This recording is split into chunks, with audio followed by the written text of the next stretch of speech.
क्रोधाद्भवति सम्मोहः सम्मोहात् स्मृतिविभ्रमः स्मृतिभ्रंशात् बुद्धिनाशः बुद्धिनाशात् प्रणश्यति रागद्वेषवियुक्तैस्तु विषयानिन्द्रियैश्चरन् आत्मवश्यैर्विधेयात्मा प्रसादमधिगच्छति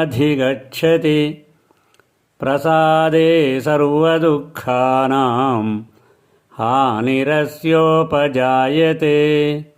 प्रसन्नचेतसो ह्याशु बुद्धिः पर्यवतिष्ठते नास्ति बुद्धिरयुक्तस्य न चायुक्तस्य भावना न चाभावयतः शान्तिः अशान्तस्य कुतः सुखम्।